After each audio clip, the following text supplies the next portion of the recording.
Hey guys, thanks for tuning in. Today I'm going to show you how to flush the brake fluid on your E90 BMW.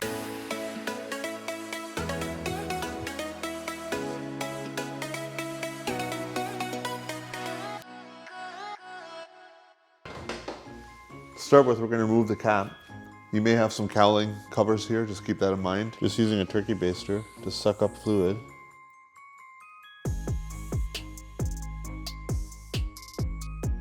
That's what dirty fluid looks like. That's not terribly dirty, that's just what it would look like if you're changing it on time. If you get any on your paint, make sure you clean it off. I'm going to fill this up with fresh fluid because we're going to flush it through the system. Now we have fresh fluid in here, but it would just mix and get dirty. So what we got to do is jack the car up and go after one of the wheels. So over here at the passenger side rear, furthest away from the master cylinder to pull the fluid all the way to the back of the car. So here's our bleed nipple. That bleed screw is a 9mm. I have the following setup. I have a clear water bottle with brake fluid in it, and I have the hose submerged in the brake fluid, and I have a clear hose, and I have this little piece that's meant to go inside. That's the setup, and the end piece is meant to go inside your bleed nipple, like so. I got that from this kit here, one-man brake bleeder kit. Comes with the clear hose and that little piece, so you just need to use what comes with it and source a water bottle. So I'll put a link in the description. So we can crack this open without any fear of air being introduced. We're set up. Now what we got to do is go over to the laptop. So I have a battery charger on my car right now, using a K plus D CAN USB interface cable. We're going to fire up INPA. I'm going to connect up my cable. Okay, so we're going to load up INPA. I'm going to put a link in the description for you guys to set the software up, because this, in my opinion, is one of the most thorough ways you can bleed this car. I'm going to go Shift F8, chassis, dynamic stability control. Now we're going to go to activate, F6, DSC rework, bleeding, right rear, Shift plus F4. It's asking me to open the bleeding screw, which we have done. So first I'm going to show you what it looks like while I follow along. It's going to have me hold the brake and whatnot, and then I'll show you what it looks like when it's coming out at the bottle.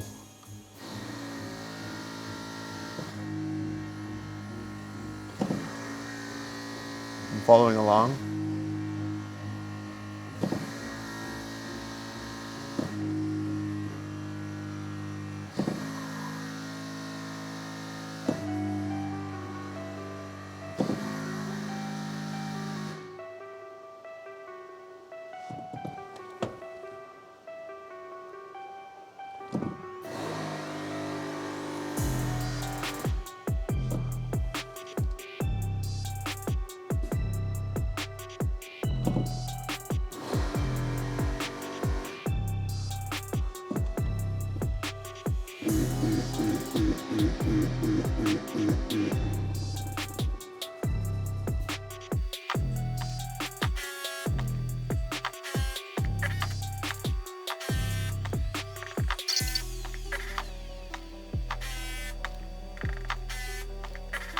I've closed the bleeding screw.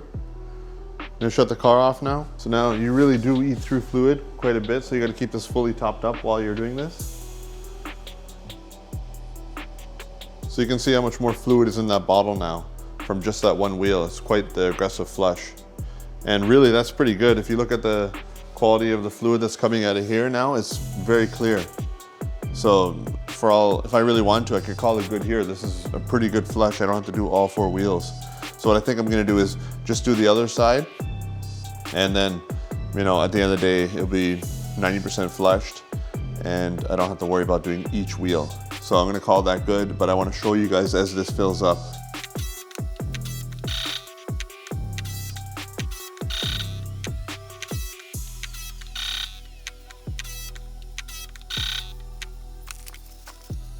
So depending on how dirty your fluid is, you may want to do the fronts as well. Mine wasn't that bad, so I'm giving it a really good flush. And I'm gonna call it good with just the rear wheels, because they're furthest away from the master cylinder anyway. Now we gotta do a final fill up until the max line. If all you did was just follow what I'm doing here, but just manually press the brake and not have INPA, you could still get a pretty good flush. The reason I showed INPA is because you get a really thorough flush of the ABS unit. So you're taking care of where the majority of the fluid is anyway. It's something you only have to do every couple of years. But like I said, if your fluid is super dirty, almost black, then follow the same procedure. Take your front wheels off and do those as well. Once you're done this wheel, after doing the passenger right side, you go to the passenger front and then finalize at the driver's side front. Next up, let's talk about the service indicator reset.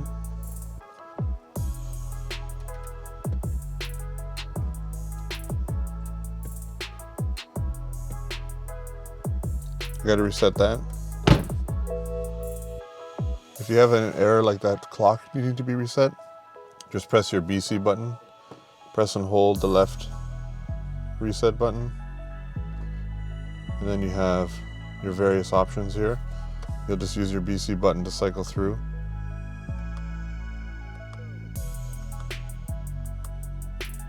Engine oil, that's brake related, and then you just press and hold your BC button in. It asks you if you want to reset. Press and hold the BC button.